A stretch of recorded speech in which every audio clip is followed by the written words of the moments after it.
Eternal Lord of love, behold your church, walking once more the pilgrim way of Lent, led by your cloud by day, by night your fire, moved by your love, and toward your presence bent, far off, yet here, the goal of all desire.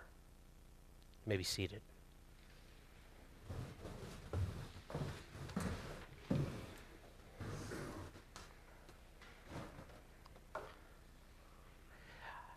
I don't know if you've noticed this, but for some time, starting out when I read these books in my childhood, I've thought that it's quite odd, weird, a little disturbing, how we oftentimes use what might be otherwise uplifting children's stories to teach our kids about trauma and death in the world.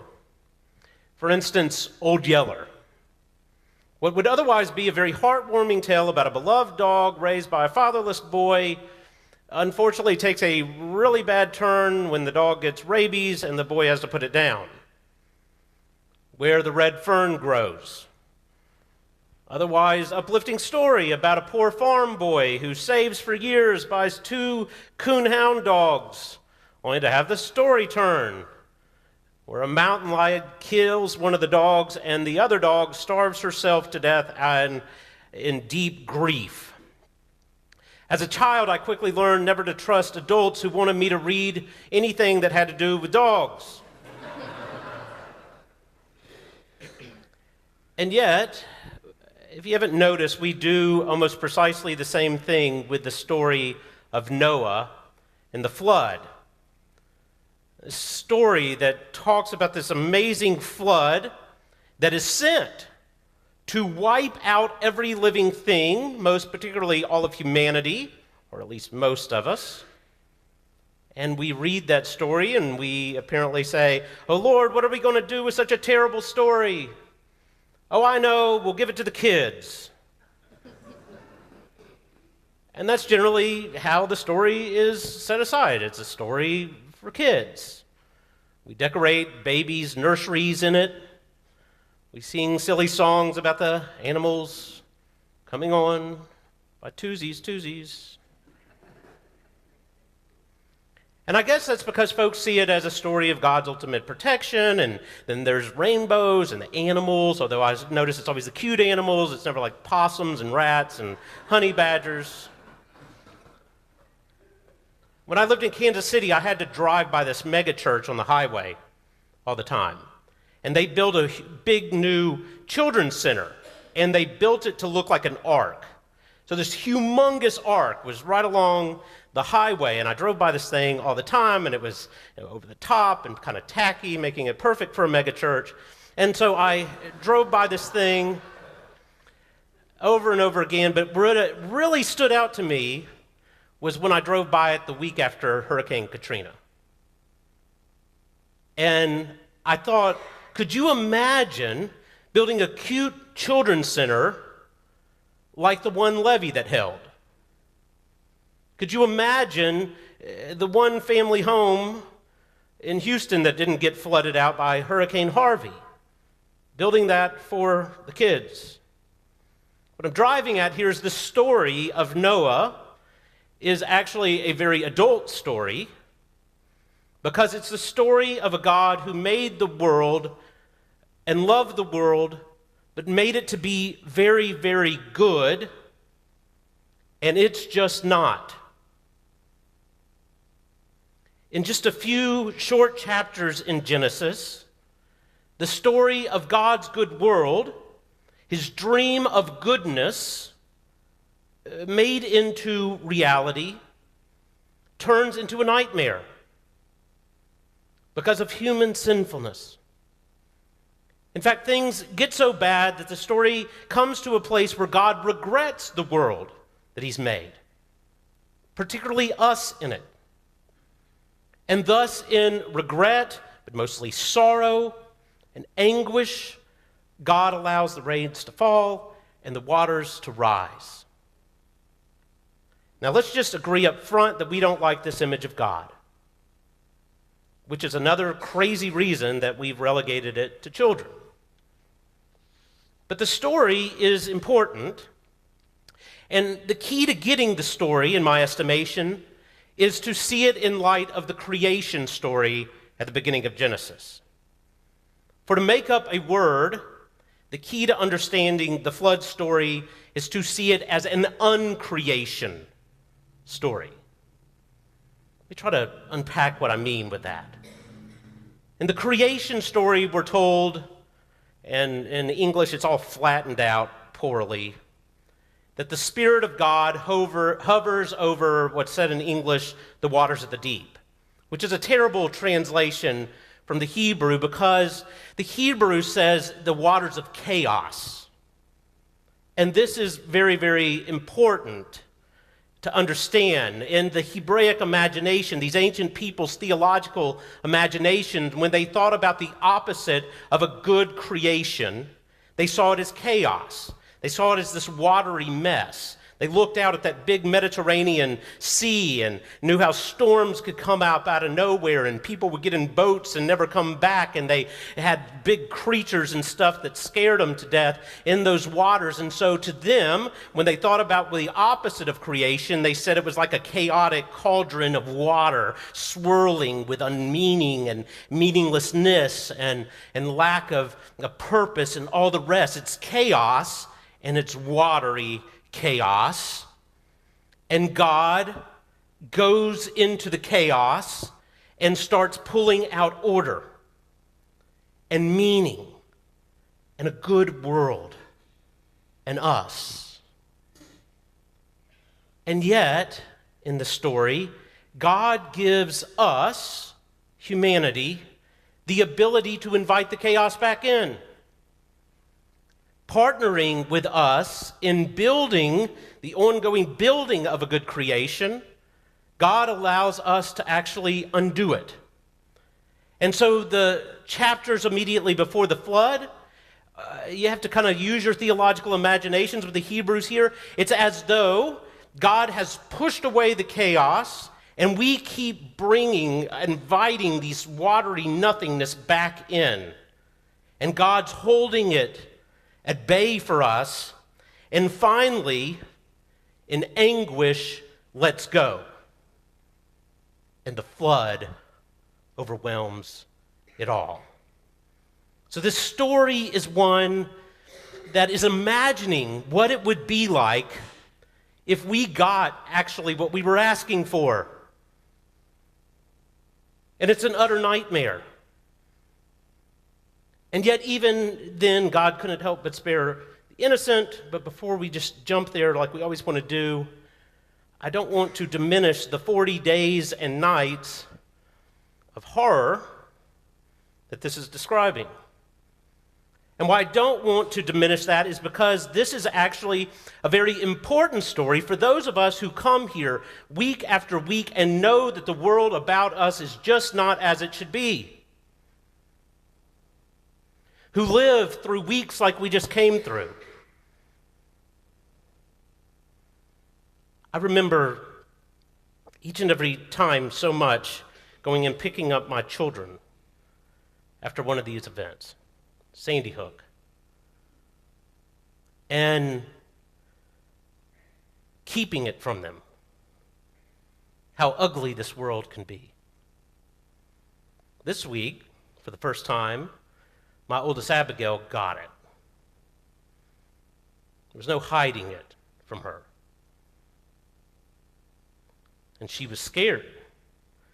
And she wanted to know what we were going to do about it. The one thing I haven't told her is apparently nothing is what we're going to do about it. And so here we are, gathering together after that sort of a week, in very full awareness that the world is not as it should be. Tons of chaos here. And so this story is a story for us. It's a Lenten story. The 40 days of nights that happened there, the 40 days of Jesus being tempted in the wilderness that we heard about, the 40 days of Lent, it's all coming from the same place. Because it's a story asking us to wrestle with the chaos that we allowed to flood into the world. And so it's a story for those of us who know that the world's not as it should be, that we ourselves are not as we should be, and thus we gather together week after week and offer confession of sin, go through the season of Lent in an attempt to confront the sin that seeks to undo us and God's good world through us. Oftentimes people think that we make too much of sin in the church. And there are churches that do this. I would very much argue that you're not sitting in one. But I would tell you this, that actually, in my estimation, our culture is very gifted at turning the story of sin into a childhood fantasy. And the problem is, it's just not. I'm going to lighten up just a bit. One of my favorite things about living in Pensacola when I lived there was not only the beach, but Mardi Gras. Mardi Gras is a lot of fun. It doesn't just happen in New Orleans, it happens all over the Gulf Coast, and it's huge. And Shelley and I were in Mardi Gras cruise, and it's kind of like, Halloween for adults or something. You get dressed up and do silly things. But if you think about it, Mardi Gras, Fat Tuesday, is a total derivative holiday, event, party. There's no Fat Tuesday without Ash Wednesday. Ash Wednesday's the deal. Fat Tuesday is the party before the deal. Well, we're going to have to take serious and deal with our sin, so let's, kind of have one last fling beforehand is kind of the thought behind that. And it's such a big deal that these parades that happen the weekend before, there's only 60,000 people in Pensacola, and the parade would have over 60,000 people at them because people are driving in for these big events. And Mardi Gras, over the time that I was there, was not only fun, but it was also very apparent how much we've lost the thing that it derived from. Because 60,000 people went to one of the three parades. Guess how many of them showed up for Ash Wednesday services? And it became a parable to me of life in human skin. That we can scream and holler for cheap plastic trinkets and then ignore the hard look at life. Ignore the really real. Now, I totally get the desire to reach for escapism from dark things. Which is why, even in this terrible story, we've massaged all the bad out of it to make it a story for kids, I guess. And yet the delusion does, at some point, it seems to me, have to stop. I mean, even when we try to take this story seriously, we easily end up kidding ourselves even then. And I'll tell you what I mean by that. Every time that we even read this story and take it all into account, we immediately identify with Noah and his family, right? Not the folks drowning in the chaos. But think about that for a second. If you were going to pick the 8 most upright folks on earth, who here is going to raise up their hand? And let me tell you, if you did, you're not. And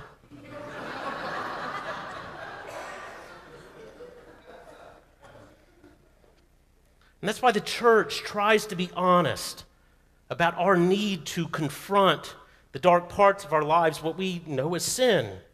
Why the church won't just let us venture into escapism, even as this story is really not about escapism, because we all need to admit that many of the world's storms are of our own making. We too often are undoing God's good work. We too often are inviting the chaos back into God's world.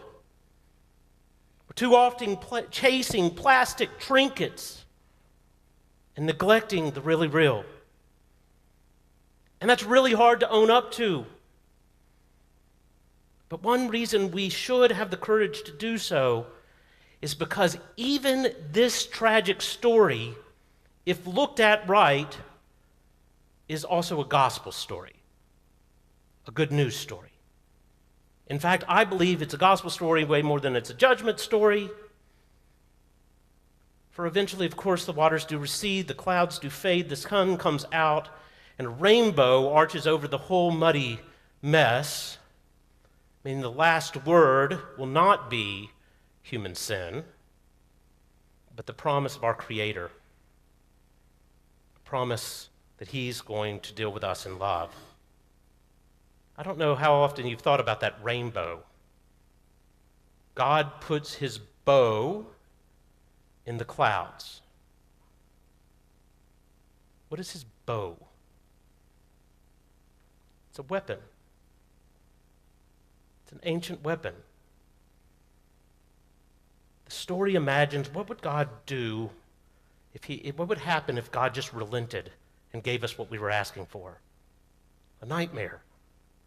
But God's got to deal with this world and its ugliness in some way. Well, what the story promises is that whatever way God's going to deal with it, it's not going to be in wrath. And so He puts His bow away. And every time that He sees His weapon not used, He remembers the covenant with all of life, that somehow He's going to get the world back as He wants it to be. And thankfully, it's not going to get there through divine wrath. Whatever way it is that God's going to deal with us, deal with this world, it's not going to be through abandonment. It's not going to be through violence. He's going to find some other way. And for those of us who know the rest of the story, we know that He found that way by taking it all on Himself. Because Jesus is ultimately how God intends to deal with it all. By taking it on His own chin. By taking it on the cross. Meaning, whatever bill is due for human sin, and it's huge, by the way, God's not going to have us pay that bill. In his epistle, Peter tells us that in our baptisms, that we enter into those floodwaters again. But Peter says that we this time drown in that water. For Peter, we weren't part of the righteous eight. We were just one of the perishing many. But Peter won't leave it there, thank God, because he sees that in Jesus, God won't leave it there, thank God. And so knowing how Jesus entered into the waters of baptism, as we heard today, to raise us up out of that flood of chaos, Peter says God rebirths us in the same water that we're drowning in and gives us a whole new world through God's recreation of the world through Jesus. So each of us who are baptized have a whole new flood story. And this time we get a chance to be Noah. But not because we deserve it or are so righteous, but because God is. And I guess that's why when Paul talked about baptism, he couldn't quite decide whether to talk about it as death or birth, because it felt like both at the same time. For indeed, it is both.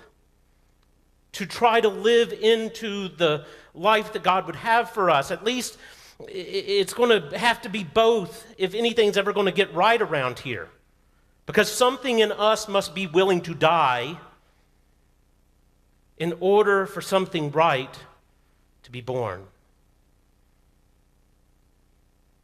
And so the story insists that our sin is serious, our alienation from God severe, storm clouds do gather, and chaos, the waters of chaos rise.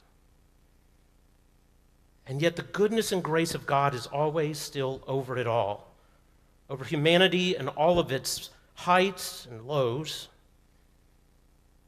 the peaks and those deep valleys of despair, over all of you. A bow not used, a bow of grace and hope and love. I don't know about you, but man, I needed to hear that this week. Amen.